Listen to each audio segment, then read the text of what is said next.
Hello, a very warm good morning to all of you, and welcome to Unacademy. Welcome to today's The Hindu newspaper analysis, where we take a look at the daily edition of today's newspaper, analyze the important articles relevant for your examination, be it for the prelims or the mains. Take a look at the practice question also, try to understand how to write answers out of it, and also some of the articles in PIB which are important for your prelims perspective. In the other articles also, wherever relevant, we are going to take in the input from the PIB as well, so that you have a comprehensive preparation alongside. So first of all, we are going to pick up some of the editorial piece articles, the right to a fair trial at the crossroads. Now, this is about the right to bail and the aspect where unnecessarily prolonged trial is not something which should be done, and it is a travesty of justice. So, this is an ongoing discussion that we have been having for some time now, relevant for your GS paper 2, where bail should be the rule and jail should be the exception, is being flouted. A shot at life, Mandsaur's model for HPV vaccination. Now, this article talks about written by the district collector of Mandsaur. Now, this article talks about the success of the HPV vaccination program in Mandsaur. What is it that was done differently as compared to the other vaccination programs? But we shall take this opportunity to also explore the area of HPV. What is the burden of cervical cancer in our country and the impact of HPV that can be relevant for your prelims? Overall, relevant for your GS paper 3 and some aspects in governance also. Unwelcome surge. Now, the GST data for the month has indicated a surge. Now, the article basically argues that it is anything but good news, because this is due to the depreciation of the rupee value, the increase in the import value, and that is why we are seeing a surge in the GST data. Whereas one should not take an isolated view at the GST, but take a comprehensive view along with the growth of the core sector industries to get an idea how the economy is performing. So the overview is something very different from what just the GST data is indicating, relevant for your GS paper 3. Now, a hold on AI. Now, a preliminary report by UN has indicated the increasing gap between the global north and the global south when it comes to AI, and automatically the implication being the impact on the AI governance. So that is going to be massive. What is the strategic learnings for India? And are we again falling into the trap of the global haves and have nots? Is this digital divide too big to bridge? Relevant, very, very relevant, very important for your GS paper 3. This year also, next year also. In fact, in the mains examination for the next couple of years, you can for sure expect a question associated with the AI governance, given the case of the mythos, and also associated with the issues of the anthropic. You will expect a question out of AI governance in the mains examination. Now, some aspect for the prelims: free Indo Pacific priority for India and Japan. The statement by the Prime Minister. Now, it talks about a wide range of issues between India and Japan, and how both basically both the countries argue for freedom of navigation in Indo Pacific and so on. But what we are going to do is we are going to pick up a topic here which is mentioned in one sentence, and that becomes relevant for your prelims. And that is the issue of the unicorn. What is a unicorn?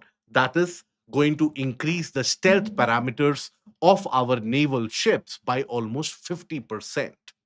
Vikram I land the India's first ever privately developed orbital rocket, going to be launched into the orbit very soon. VBG Ramji scheme has been launched from Andhra Pradesh, has been rolled out from Andhra Pradesh. So we will take this opportunity to have a quick recap of the difference between the Manrega, the scheme that it replaces, and the provisions of VBG Ramji, relevant for your prelims. Submarine cable project linking Malaysia, India, and Singapore to be unveiled. And coal imports have declined by almost 30%, indicating import substitution, which is a good news. So these are some of the articles from the newspaper itself that we will extract various different aspects, and a couple of them from the PIB. Now, before we move ahead into the first article of the day, an important announcement for everyone interested to prepare for civil services. This is the time where, if you begin the preparation of the civil services, you can expect the timely completion of the syllabus prior to the next prelims. You can keep on postponing your preparation, that some fine day we will pick up the books and we will start the preparation. Till that point of time, let's have a casual study which is done. You are not only delaying the entire process, you are basically ensuring by delay that you will be short of the timelines and you will be forced to cut corners, thereby again putting you in a tough situation. If you want to prepare for the civil services, if at all that is your goal and that is your ambition, pick it up now. And we have the best faculty across the country, without doubt, delivering the best content across the country when it comes to English medium for various different subjects. Do avail that. Use the code IES English and do avail the entire gamut of the various different subjects, their completion as per the requirement of the syllabus, the PYQ discussion, the test series, CSAT, everything associated with that. And at a cost friendly prep of 833 per month. So do avail this, be a part of the preparation, and ensure success in a timely manner. Now, coming to the first article of the day, the right to fair trial at the crossroads, relevant for your GS paper too. Now, what is this article about? Now, as I already told you in the initial slide itself, that we have been discussing this for the past couple of months now. Now, the various different chief justices, the Supreme Court, in its various observations, they have basically made this observation multiple times that when it comes to incarceration, now for the accused, bail should be the norm, jail should be the exception. Always bail should be the norm. The article argues that even the Supreme Court, let alone the Delhi High Court, let alone the other important courts, but even the Supreme Court, while issuing its judgments in issues like UAPA or in other various different issues, it is taking a double stand. Sometimes it is granting bail, while in certain other cases, it denies bail to the accused, and the trial keeps on getting extended for a kind of an endless period. Here, the case has been taken, or the context has been taken, of two particular individuals, and that is both of them charged under UAPA, that is Unlawful Activities Prevention Act. Now, keeping someone incarcerated or in jail for a very long period of time is a violation of the right to life under Article 21. The right to personal liberty is at stake. And this is something that the Supreme Court has repeated oftentimes. So, why is it that the Supreme Court takes a double standard? Now, what we will also do in this article while analyzing this is we will obviously be analyzing the various different pros and cons and the way forward. We will also have a summarized list for you of the relevant other Supreme Court cases in this particular issue of UAPA and the case of the uh, denied bail, so that you can use this in your answer paper as a point of reference. Now, here, the case in point, or the article in point, is of two individuals, Umar Khalid and Sharjeel Imam. Now, both of them have been incarcerated for more than 5 years now. The trial has not yet begun in many of the cases. Now, Justice D.Y. Chandrachud, the ex Chief Justice of India, has said on multiple different public platforms that Umar Khalid is not getting bail because of the type of application, the bail application which is being submitted. It is not forceful enough. It is not argumentative enough. That is where the article argues that even if the application is not perfect, still it is the Supreme Court judge who decides upon the issue. And at that point of time, the judge should keep a note of it that this individual is incarcerated for a very long period of time without any trial. Does that violate the part 3 of the Constitution or the fundamental rights or not? So that is what the entire article's argument is about. Okay, let us contextualize it and let us then have a point wise discussion. First of all, the Supreme Court denied bail to Umar Khalid and Sharjeel Imam, both in the 2020 Delhi riots case, despite both having spent more than around half a decade in prison without the completion of a trial. So, this is basically the travesty of justice, as the article is arguing. What are your thoughts into this? Let us know in the comment section. And it is not necessary. All of us should have the same thought process. So, think about it carefully and let us know. By the way, now, how long can an accused be kept in jail without being found guilty? Now, by the same logic, the Supreme Court had granted bail in the earlier case this year itself when it came to the issue of the right to personal liberty in Jammu and Kashmir. But why is it not being used in this particular instance? Now, right to speedy trial under Article 21 has been emphasized by the Supreme Court again and again that it is an integral part of the right to life and personal liberty. Justice delayed is justice denied. So it has been the case earlier also, where multiple different accused, after a prolonged incarceration without trial, later on, when the time came for the trial, they were basically let go scot free, saying that the various different accusations did not hold water. Now, in all these cases, what does it indicate?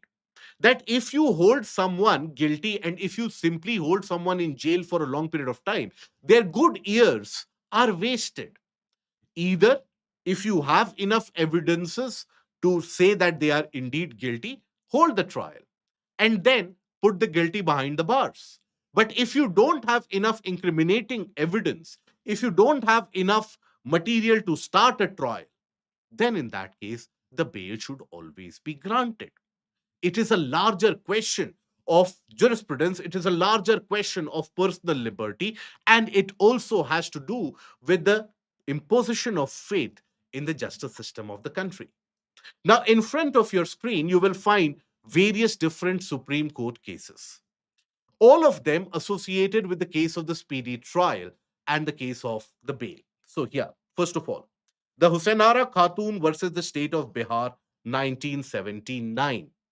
This is when it recognized speedy trial as a fundamental right under Article 21.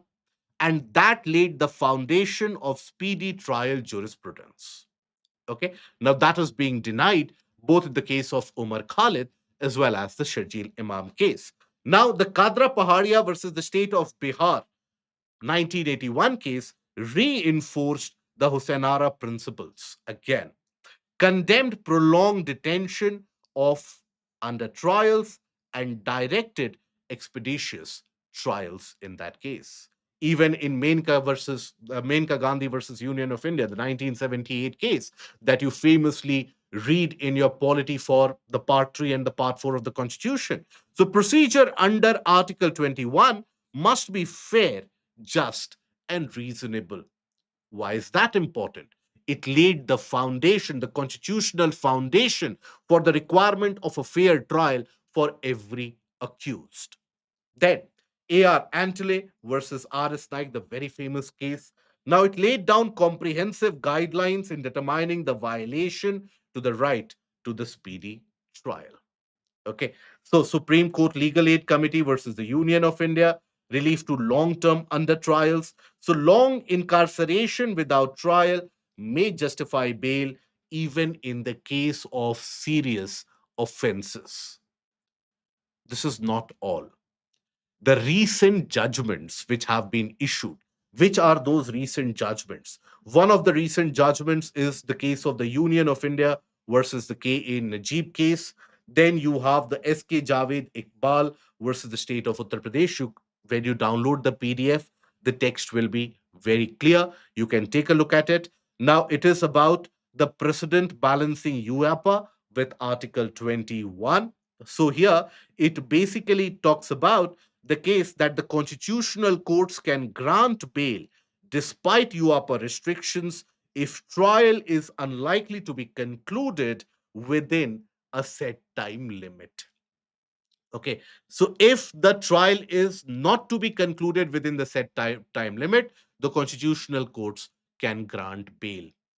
So, all these basic precedents that have been set by the Supreme Court have all indicated and validated the fact that basically the right to speedy and fair trial is a part of Article 21, fundamental rights of the Constitution, which gain a transcendental position over the remaining constitutional rights which are there.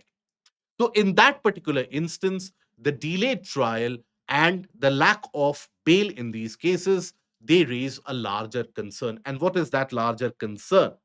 So, basically, the courts, they have the affirmative constitutional duty to prevent indefinite incarceration, right? Monitor trial progress. Now, think about it. It can be made a precedent 10 years from now. This issue can be made a precedent to incarcerate someone else, excuse me, for a prolonged duration.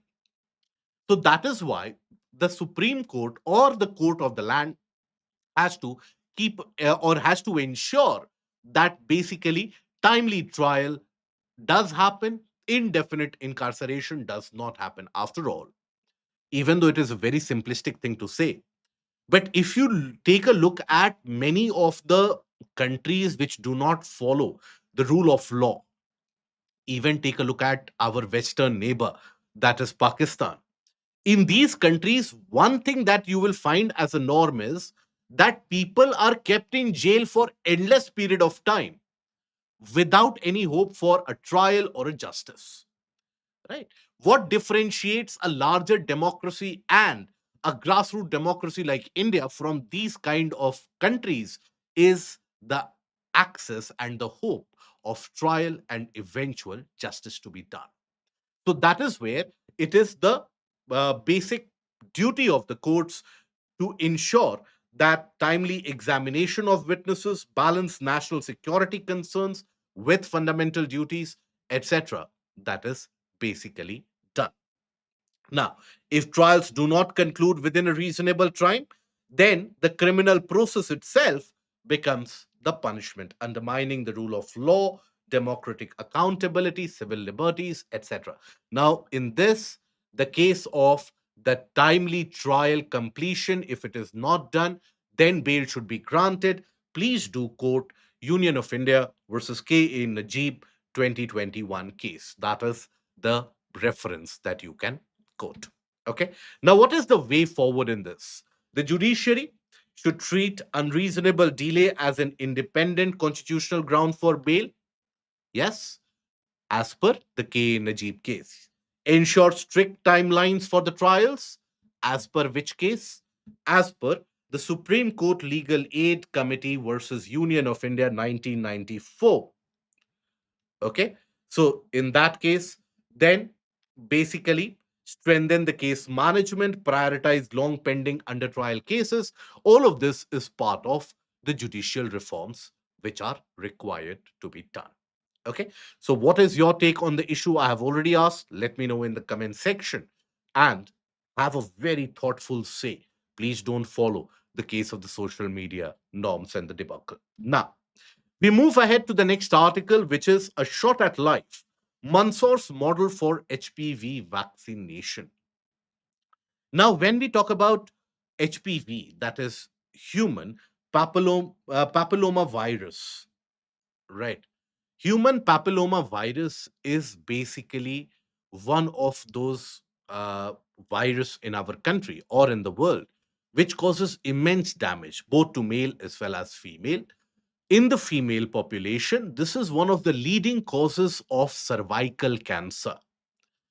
The issue at hand is that majority of the population in our country is not aware about it, and let alone being aware about it. Even if you make them aware about it, there is so much amount of misconception, the kind of conspiracy theories, etc., which are floated around, that if you take vaccine it will impact the female fertility rate and so on, that people are reluctant to get vaccinated as well. In the midst of all this lack of awareness, vaccine hesitancy, reluctance to the health workers, etc., Mandsaur in Madhya Pradesh has emerged as a kind of a beacon of light success story. And that is something, that is what the entire article has been written by the collector and the district magistrate of Mandsaur, Madhya Pradesh. So you can imagine that obviously it will talk about the case of the success story of Mandsaur, right? Now, this is a 2015 batch IS officer. So there lies your inspiration to follow civil services and to become an IS. If you clear the exam in a timely manner, this is what you can bring about a difference in people's lives. Now, having said that, how HPV affects the body, human papilloma virus does bring about the cervical cancer, but not only the cervical cancer, it is associated with a lot of other issues as well. It causes skin warts, the small dots that you see generally at the basic finger nodes, etc., genital warts, right? Genital cancer, cervical cancer being one of them. Then throat cancer is also caused by the papilloma virus. Now, when we talk about the spread of this cervical cancer across the countries in Asia in particular, you'll find that incidence per 1 lakh in India, it is not very, very high, but it is still substantial in all age groups, right? And mortality, there we are suffering quite substantially. But a survey which was conducted, now that survey found out basically that the awareness level in itself is very low, right? Of the total number of people who participated in the survey, 55% had never heard about anything known as the cervical cancer. Now, cervical cancer can be quite painful and uh, can cause mortality almost substantially, right? But it is preventable, it is curable. That is something people are not aware about. Now, 22% of those who knew about cervical cancer confuse it with a disease occurring in the neck. After all, cervical spondylitis, etc., is associated with the spinal issues. So they think cervical cancer is associated with the neck issue. Only 18% are aware that cervical cancer is 100% curable. Only 15% are aware it has a precancerous stage at which you can treat them. So you can see that basically the awareness level is a major issue. It is the second most common cancer amongst the Indian women, and India contributes nearly 25% of the global cervical cancer burden, which is huge, right? Now, every year, India has approximately 1.5 lakh new cervical cancer cases, around 80,000 deaths. Immense, right? And nearly 95% of the cervical cancer cases are caused by the infection with high risk human papilloma virus. So think about it, how much of it can be cured by simple vaccination. HPV is vaccine preventable, right? Immunization, if it is done in a timely manner, it has got immense potential. That is why the government had started the national HPV vaccination campaign this year in February. So on 28 February 2026, the government of India launched the free HPV vaccination program. Targets 1.15 crore girls aged 14 to 15 years in their adolescence. If they get vaccinated, they get immunization, then the resilience is very high. Now, what is that Mandsaur model which made it a success? Which gives an idea to us that how various health campaigns can be instituted across the country. First of all, rather than following a centralized approach that the district headquarters will issue a list, a decentralized approach, data driven implementation strategy was initiated, right? Data driven strategy. So, based upon the number of the available census figures, the past data that you have of the school going kids, etc., based upon that, you had the list which was drawn. Priority to the vulnerable and the underserved population, from the backward community, from the people who are basically, many of the backward community, they don't find the strength to be represented in these vaccination centers or to go into these centers itself. So they are also very vulnerable. So they are targeted. Multiple different databases for the various different government schemes, they were combined. Because please understand, for any kind of health intervention, for any kind of health immunization, the government of India, the state government, would have multiple programs oftentimes running. But all of them, they operate individually in silos. They don't operate together, right? So if you combine the beneficiaries of all of them together, you are able to pool in the resources and have a greater and more efficient utilization. So the Rashtriya Bal Swasthya Karyakram, Samagra ID database, Ladli Lakshmi Yojana records, all of them were combined. But after that also, door-to-door verification and village level surveys were carried out and ensured no eligible beneficiary was missed. Micro planning identified low coverage and high resistance areas for focused interventions. This was basically carried out in Mandsaur. But one major issue, or the one major benefit and the success story, was the nudge strategy. What is the nudge strategy? Nudge means you basically bring about a behavioral change in someone so that they automatically take a decision that you want them to take.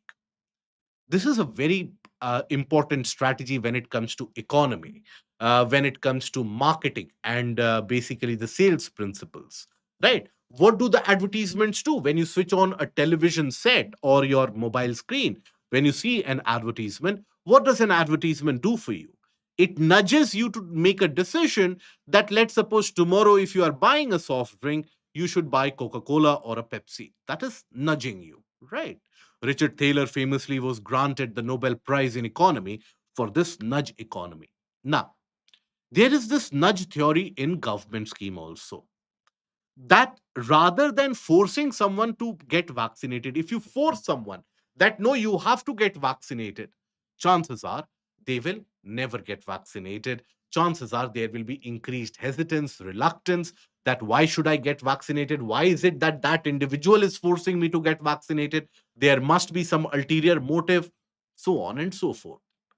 Rather than that, a strategy was adopted whereby, rather than going to the families and telling them whether the kids will get vaccinated or not, it was asked that they are due for vaccination. This is the due date for vaccination. They should get vaccinated. Now, in this case, understand, there's a minor difference. The girl should get vaccinated. That is one approach. The other approach is they are already due for vaccination. This is the due date for vaccination.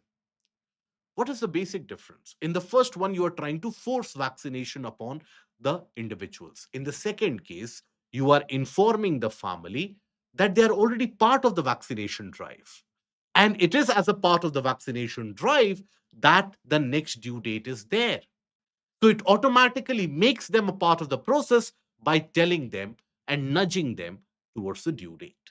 So these minor tweaks were done, right? The campaign relied heavily on behavioral economics, that is the nudge theory, rather than the coercion. Vaccination was presented as a default and socially accepted choice. Okay. Even in this case where the vaccination was done, so vaccination was done in visible aspect. That is, it was not the case that there were large scale curtains or within the rooms the vaccination were provided. Vaccination in the healthcare centers, etc., that was provided, it was done in full public spectrum so that it becomes normative, it becomes normal for the individuals to see young adolescent girls get vaccinated, so that whatever misconception does prevail, that is eradicated. And rewards were given to the families who got their kids vaccinated. Rewards were given to the panchayats who got the maximum vaccination. So from competition, led to an increased cooperation when it comes to vaccination. The maximum delta coverage in terms of vaccination, those panchayat, those blocks, those talukas were also rewarded. So, families expressing reluctance receive repeated counseling visits by the health professionals, also, right? Schools and local bodies arrange transportation.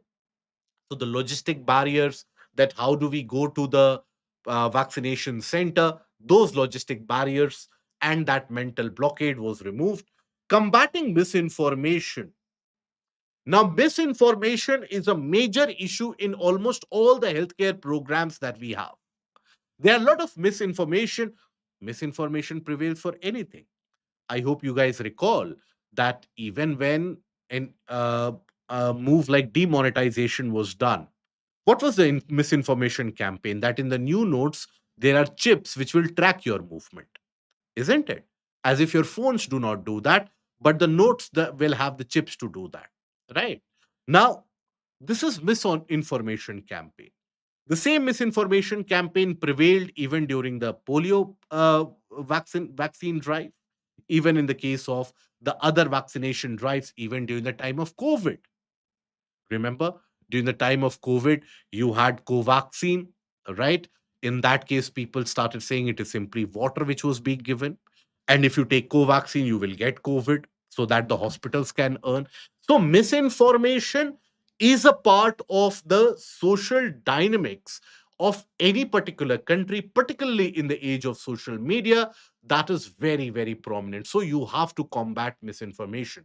For the HPV, the misinformation, because it involves the girl population also, the misinformation is that it will lead to female infertility. They won't be able to have kids, they won't be able to have the reproductive life, and that will impact their ability to get married and so on. So that misinformation campaign was combated with the help of social media influencers, with the help of the religious people of the region, and so on. So that there is a large scale information campaign which is done to combat that misinformation at the same time. Community participation and social mobilization was also done.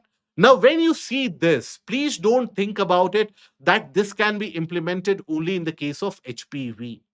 This can be implemented in any case of the immunization program or the healthcare activity campaigns which are done by the government to have better efficacy, to have the better end result. Let us take a look at the type of practice question. Now, Indian health dilemma is not only of vaccine reluctance, but also battling social stigma and misinformation. Elucidate and suggest measures to combat them. Okay. Now, how do you write this answer? This is a very generic question. Sometimes you get these generic questions in your GS paper 3. So, how do you write that? What do you do for your intro portion of the answer? In the intro, you talk about the case, simple cases. For example, you can talk about that the WHO report tells us that 60 to 70% of the out of pocket expenditure of an individual in India is on healthcare.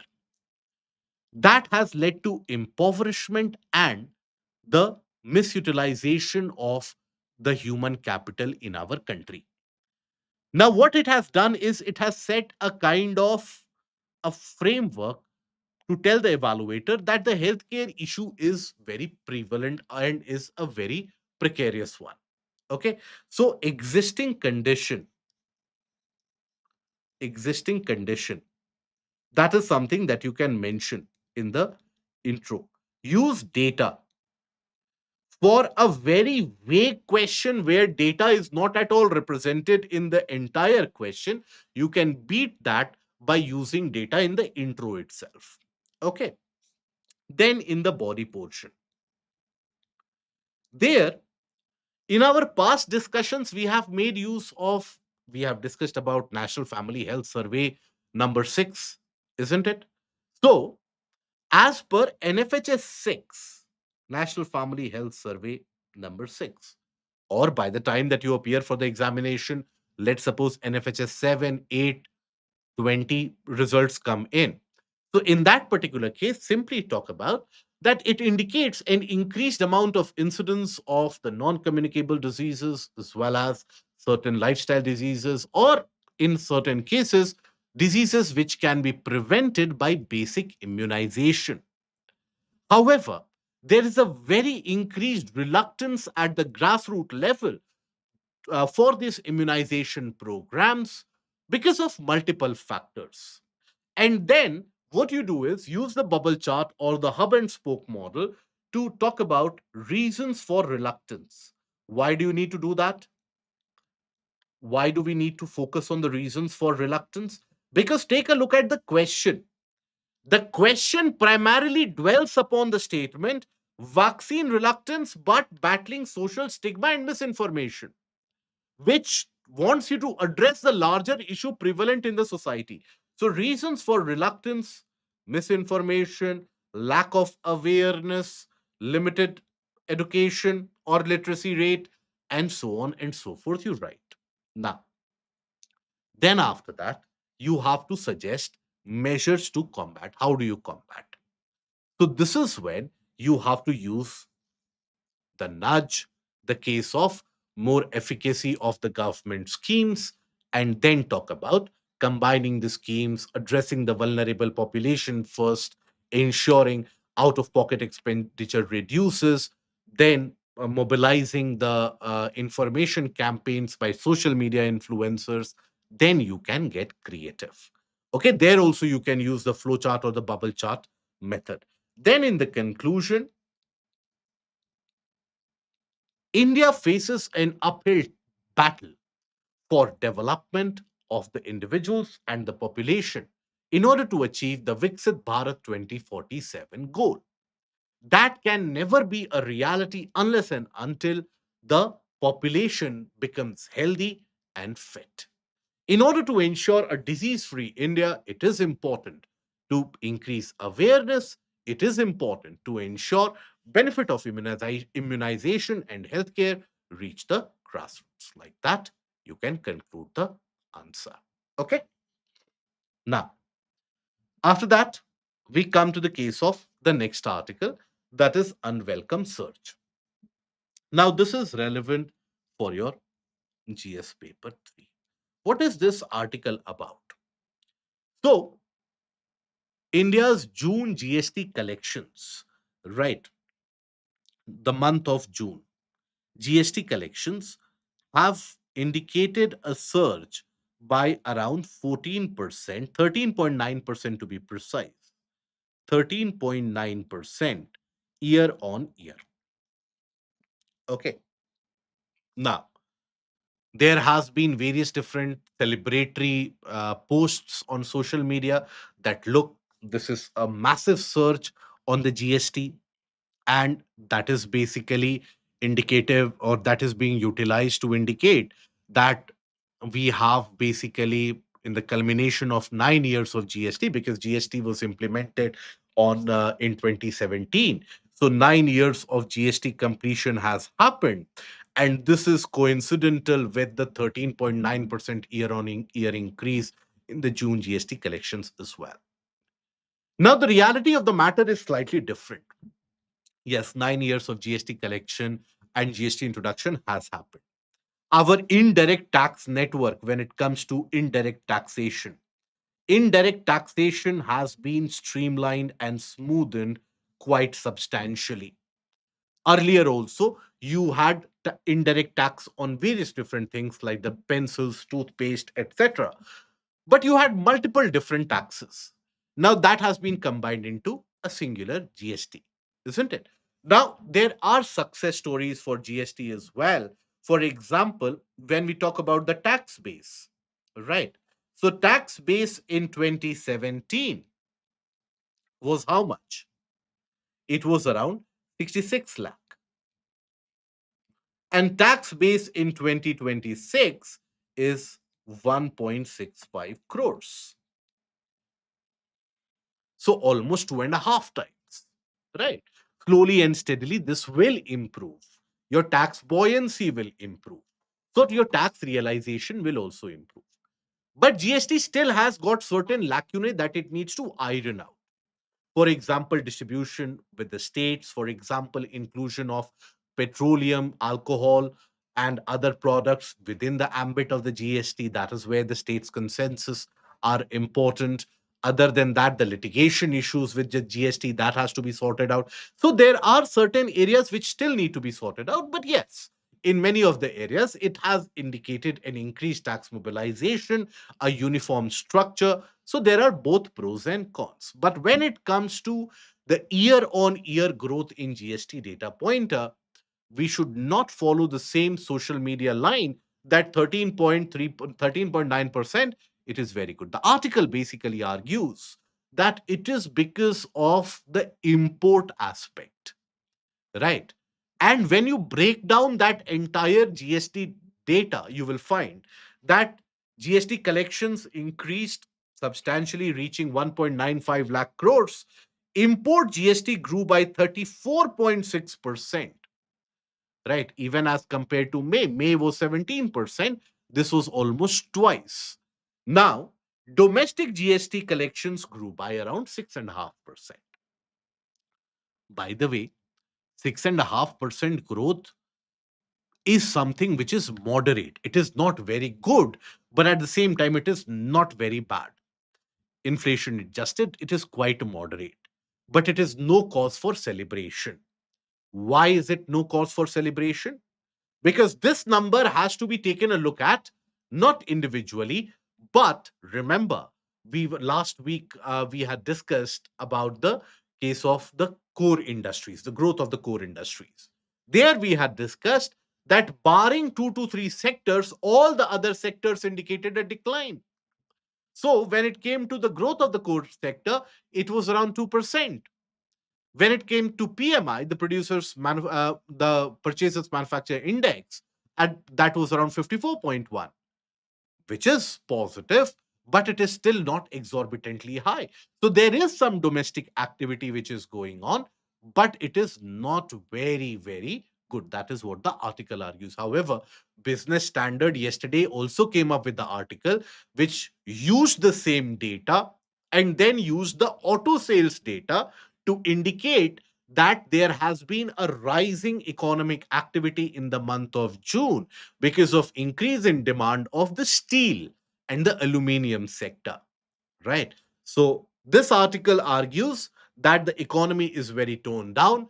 Business Standard article of yesterday argues that the economy is doing buoyant enough. As a candidate, take a look at both sides of the spectrum, have a smile, and just extract the good points out of both of them. So, factors behind the higher import values: crude oil and petroleum product imports rose by 54%. That is why the import GST is high, because crude oil and petroleum products import rose. Gold imports increased by 34%, right? Gold prices surged by nearly 60%, and investors in the time of the crisis, they always tend to invest in gold. Iran crisis is what we are talking about. The increase in gold import duty from 6% to 15% also did boost the GST collections.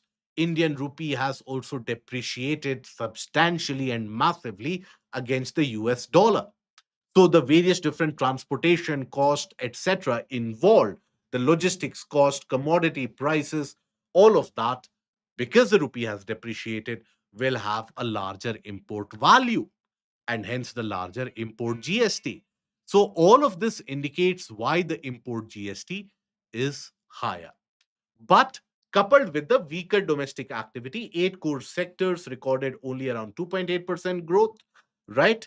Compared to 6% in the previous year on year. Sectors such as crude oil, natural gas, refinery products, fertilizers, they showed a weak performance. Steel showed positive performance, but the others showed negative performance. And HSBC manufacturing PMI of 54.2 is not very robust. So that is why the GST data should be taken a look at along with these cases as well. Okay. So, in case you are confused with too much of the data in this article, in a nutshell, in 15 seconds, GST has indicated a 13.9% year on year increase in June 2026 as compared to June 2025. But this is largely because of the increase in the import GST rather than the domestic GST. Domestic GST has only increased by 6.5% year on year, whereas, excuse me, the import GST has increased by almost 34.2%, owing to what?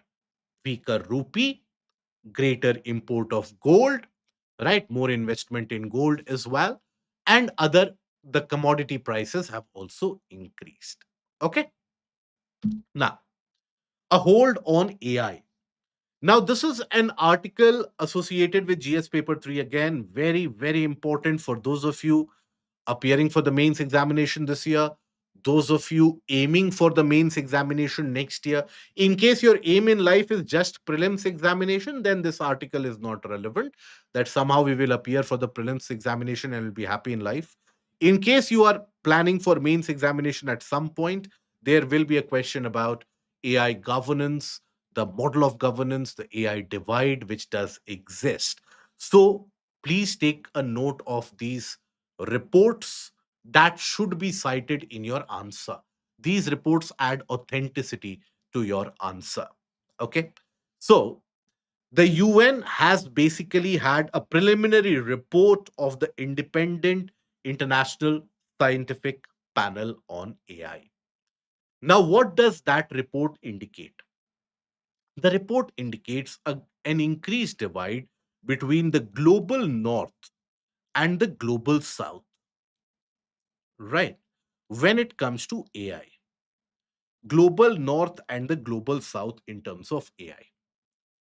Now, when we talk about the global north in terms of AI, there are a few companies. Global north means the developed world. Global south means the underdeveloped, the low income countries. Now, global north, they have a few companies out there who are running the entire AI game. Rest of the world is playing catch up. So the global north is in a position to frame the rules for the governance of AI, isn't it? Rules for the governance. And global south is not at the table. Global south is not a part of the conversation at all. So that is what the article is about. Because AI is very, very disruptive.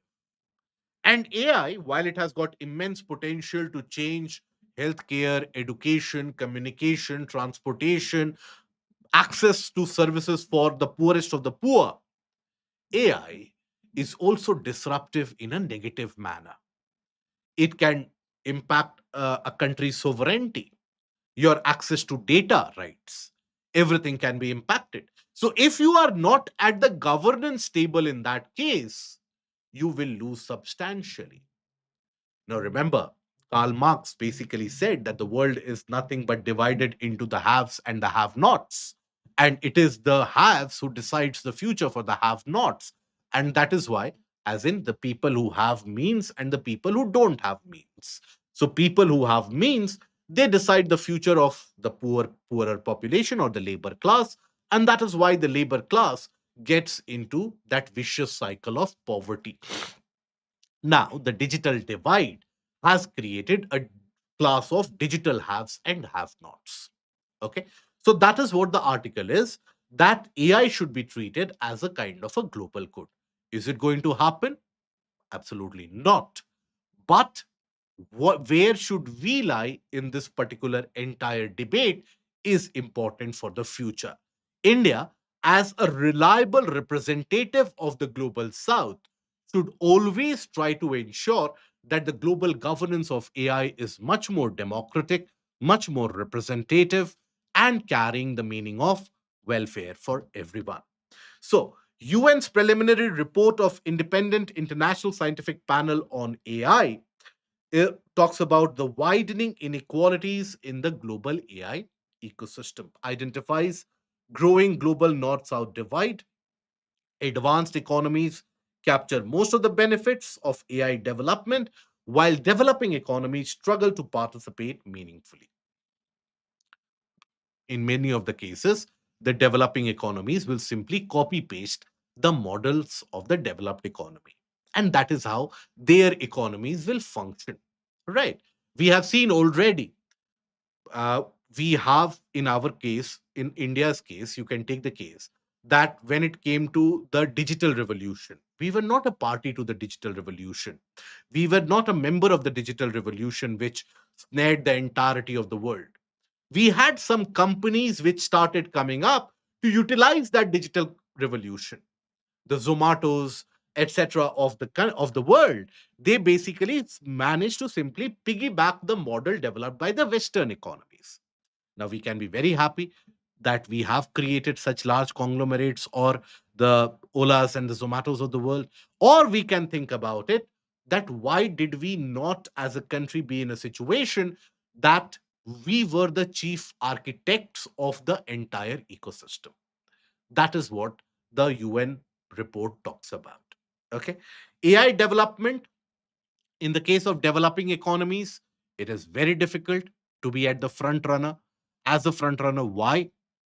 Because to develop AI in today's day and age, you require immense amount of energy, cheap electricity, right? Then computing infrastructure should be immense.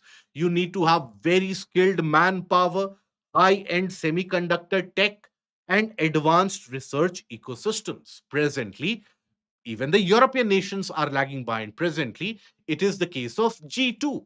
Two countries across the globe are leading this, that is the US and the China. Even the gap between US and China is substantially very large. China, on the one hand, is using the AI as a tool for implementation. US is pioneering the changes. So that is why for any new country like a Nigeria of the world or India, it is very difficult to immediately come at the forefront. And this has divided the world into the digital haves and the digital have nots. AI has got immense potential, and the report has identified the potential in scientific research. For example, development of newer substance, right? A newer metalloid, for example, development of newer pills, newer cure. For that also, AI can go for multiple iterative tests, which a human effort can take years altogether. Education, climate modeling, industrial productivity, in many of the organizations now, you have the large scale firings which are being done. Now, for example, the ERP, that is the resource management portals that you have. Now, that is something that AI can do in a very quick time, for which the companies used to have the entire workforce there. So that is where you basically have the AI having transformative potential, but still the challenges are substantial. So, what are the lessons for India, and then the way forward? First of all, lessons for India: we should never relax when it comes to AI. We should be relentless in terms of the pursuit of development in that. And that is where R&D is something which cannot be compromised. Research and development has to be done. Institute and industry, they have to come together. Industrial R&D is very low in our country. That has to increase. Then basically, when it comes to the semiconductors, we are We have started running in the race at least. It will take almost a decade for us to reach at the front, but in the meanwhile, we should ensure that we become reliable semiconductor push for the world. Right now, for example, for the past week and a half, you would see the entire global momentum is behind South Korea, after South Korea has announced almost an $80 billion plan for the semiconductor push. Why is it doing so? In order to have a say in the AI race. So, like that, our push also has got to be very strong. Due to this, multiple investors from India have withdrawn money. The FPIs have withdrawn money from India and have put it in South Korea. So South Korea is turning out to be that kind of a unicorn in the global market where everybody is pushing money. So like that, we have to push in terms of the semiconductor, in terms of the R&D and the utility of AI, utilization of AI.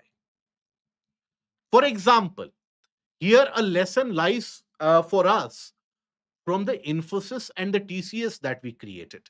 These are global giants that are the success stories out of India. Now, is it the case that Infosys and TCS they came up with the softwares for the first time? No, but they were pioneers when it came to implementation and utilization of software for resource management, for banking system, for healthcare management, for the larger utility of mankind. That is where Infosys, the TCS, and the Wipros they created global examples. That is where we still have a lot of opportunity to create the next generation industries. That is what India has to utilize. Now, AI should be treated as a global public interest. This is the way forward.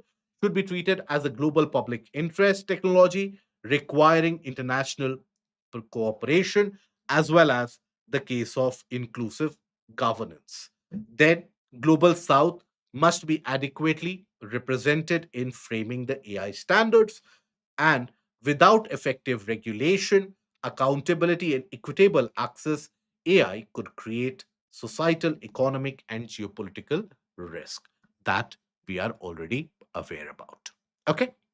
Now, coming to certain articles relevant for your prelims, free Indo Pacific priority for India and Japan has been a statement made by the Prime Minister. Now, India and Japan have agreed to multiple different issues, from setting up of the biogas plants by Japan to the case of the large language LLM cooperation between the Indian Institutes of Excellence and the case of Japan, to Japanese investment amounting to $1 trillion in the states like Haryana, Gujarat, Odisha, Maharashtra. So the development and the progress has been immense, right? Freedom of navigation in Indo Pacific has also been the case of a success story. But the Prime Minister, in one sentence, he mentioned the relationship as the beginning of a new era. And that was basically have done the first agreement for the co-development of projects naval antenna. Agreement on naval radio antenna will open a new chapter when it comes to the defense alignment. Now, what is this new naval radio antenna? Let us understand this. So, this is also what is referred to as a unicorn, right? Now, when you take a look at the naval ships are they have also got a stealth parameter. India has got its own stealth frigates under Project 17A, the warships, the destroyers under Project 17 that it basically develops. They have the stealth design. What is stealth in that case? That the enemy radars, etc., they are not able to detect your system or your vessel. Why and how? Because they deflect the radio waves and they basically don't have the rough edges which will immediately bounce back those waves. If they have a lot of rough edges, then they can be detected easily. So the stealth parameter is gone. Now, I want you to focus on the image for a brief moment. If you observe this area of the ship, this is where you have the radome, right? Radome, as it is referred to. Okay. Now here you will find multiple different antenna. The circular thing that you see is the radar system, right? And you have multiple different antenna and the gear out there. Now this provides immense amount of rough edges with which the ship can never bounce away the radio signals, and they are always detected easily. So India and Japan, they have basically agreed to develop the new naval antenna, which will combine everything in a kind of a dome shape, something that you see with the aircraft carriers in certain cases. But that also has got multiple different antenna outings. This will not have the antenna outings. That is what is referred to as the unicorn, or the unified complex radio antenna. That is the full form of it. Now, what it does, it basically combines and integrates multiple different utilities out there which are there. So, one is the case of TACAN, that is the Tactical Air Navigation System Communications. Then IFF, Identification Friend or Foe, Electronic Support Measures, ESM, all of them integrated into one, that is the radome. Okay. What it does, it reduces the ship's radar cross section. It allows for the increased stealth by almost 50%.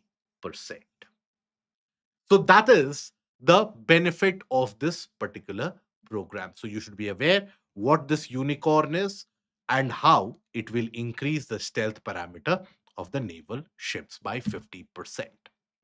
Now, Vikram I, India's first privately developed orbital rocket, gears up for launch. It will be launched.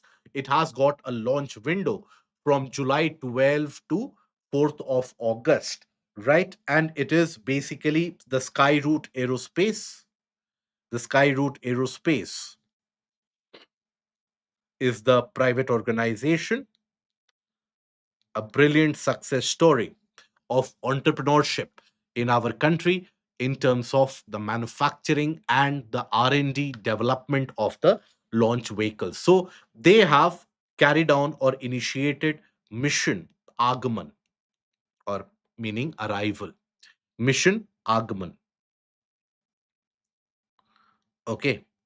So, as per this mission Agman, you basically have the development of the Vikram 1, and this will go into the suborbital level. It is a kind of a demonstration come commercial launch where some of the commercial satellites will also be launched, but it is also a kind of a repetition of the success test which was done first time in for the first time in 2022. So that will be done. It will be done in the next 10 days, and it is a success story originating out of India. Now, government rolls out VBG G Ramji scheme from Andhra Pradesh, right in Tirupati district. So that is where the launch did happen. So that becomes important for your prelims examination. Where did the launch happen from? That is Tirupati district in Andhra Pradesh, and that is Viksit Bharat Guarantee for Rozgar Ajivika Mission Grameen scheme. That is VBG Ramji scheme. It will replace the Manrega, the Rural Employment Guarantee Scheme. Okay, so as per the PIB, it is indicative of some of the benefits of the VBG Ramji scheme. It replaces Manrega. Okay, enhanced employment guarantee for 125 days of wage deployment per rural household, and four priority areas. Rather than having any kind of work to be paid under Manrega, you will have four priority areas: rural infrastructure, water security, digging of canals, livelihood infrastructure, and climate resilience. These four priority areas becomes relevant for your prelims. Okay, local planning with national integration, Viksit Gram Panchayat plans. So at the Gram Panchayat level, they have to formulate the plans as well. Support pause in work for aggregate 60 days during the harvesting and the sowing season, so that you don't have the shortage of labor for the agricultural supply, and shift to normative funding with protected employment guarantee, AI based monitoring, real time dashboards, and the mandatory social audits, and It is a centrally sponsored structure. That is VB Ramji. How is it different from Manrega? Manrega had 100 days of wage employment. This has 125 days, multiple and scattered categories of work with limited strategic focus. It has four clear defined, that is the case of water security, rural infrastructure, livelihood, and climate resilience. Center bears unskilled wage cost, states bear unemployment allowance, as is the case with Manrega. Here, state cost sharing for wages, 60-40 for most states, 90-10 for the special category and Northeast, right? So, no pause window in Manrega. Here, you have the 60-day pause window for the VB Ramji.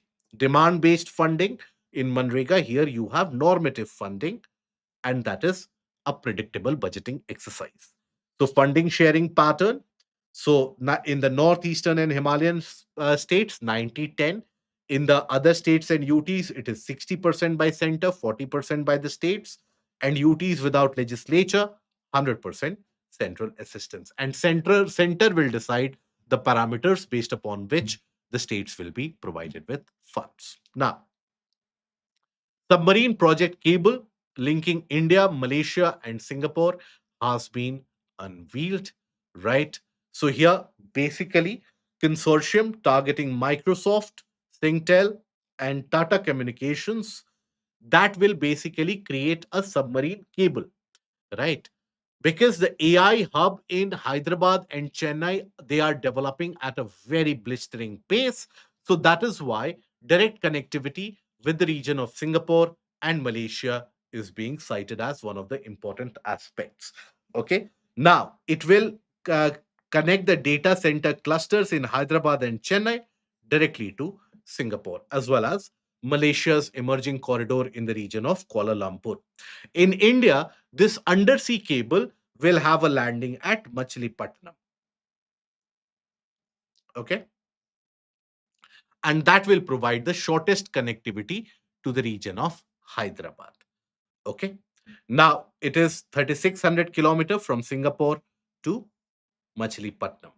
And that will have a reliable connectivity. Now, coal imports declined 13% in April.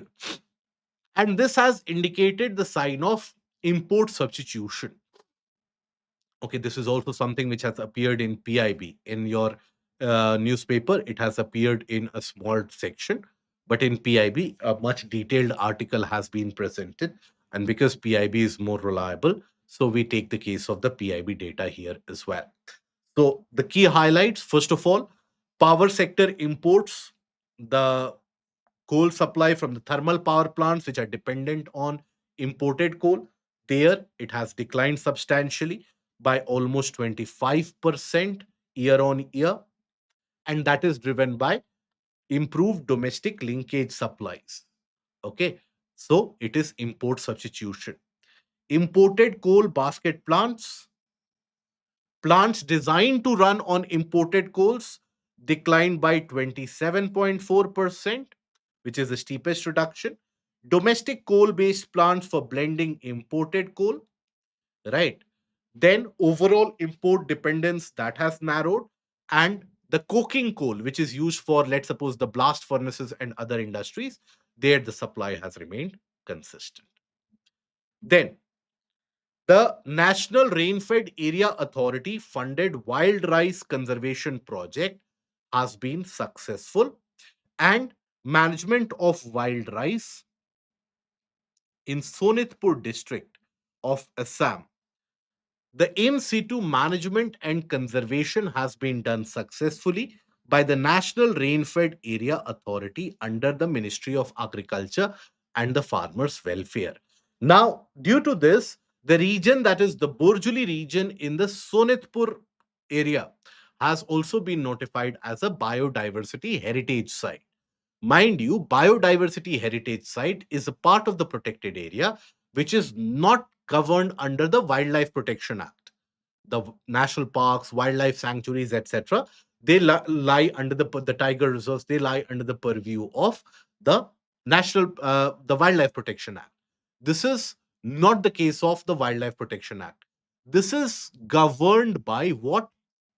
This is governed by the case of the Biodiversity Act 2002. Okay. So Borjuli site of Sonitpur district of Assam has been notified as a biodiversity heritage site by the National Biodiversity Authority. This is to conserve the rich diversity of India's wild rice. Okay. Now, where is this region situated? Just for the locational analysis, to the north of or the right bank of river Brahmaputra in the region of Assam. That is where you will find the region of Borjuli, which is a new biodiversity heritage site. Which is the first biodiversity heritage site in our country?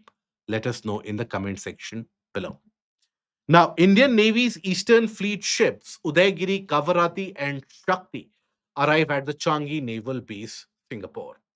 As a part of the Act East policy and the vision of Mahasagar of the Indian Navy, Mahasagar is what? Increased influence and communication, expansion of the Sagar doctrine, basically, and also the case of the increased uh, convergence, negotiations, and dialogue with the chief naval forces in the Indian Ocean region. That is the Mahasagar doctrine and objectives of ASEAN India Year of Maritime Cooperation 2006. The Indian naval ships of the Eastern Naval Command that has visited the Changi port in Singapore, Changi Naval Base in Singapore. And that is Udaygiri, Kavarati, and the Shakti. Okay. They will have the fleet, the interaction, and also the sharing of best practices out there. Okay. There was another article in the newspaper today that was about the case of the West Bengal state budget. That has not been considered in the discussion because it was a political article. It was associated with the case of the funding which was done for the various schemes in West Bengal. It will not be asked in your UPSC examination, right? You have to always keep in mind while reading an article whether it is important for the exam or not. So, whether West Bengal has allocated 45,000 crore or 15,000 crore for revenue expenditure or the case of the capital expenditure, that data won't be asked for your examination. The case of the fiscal jurisprudence and welfareism is something we have been discussing time and time again with reference to the Tamil Nadu model and so on. So that is why that article was not picked up. And this brings us to the completion of the discussion of the day. Very good, Pratima. That is the Nalu Tamarind Grove in Devanahalli. That brings us to the end of the discussion for the day. In case you have liked the discussion, don't forget to bless us with your like, share, and the subscribe button. And please put it in the comment section below. We meet again tomorrow. Till then, do take care of yourself. Goodbye. Thank you.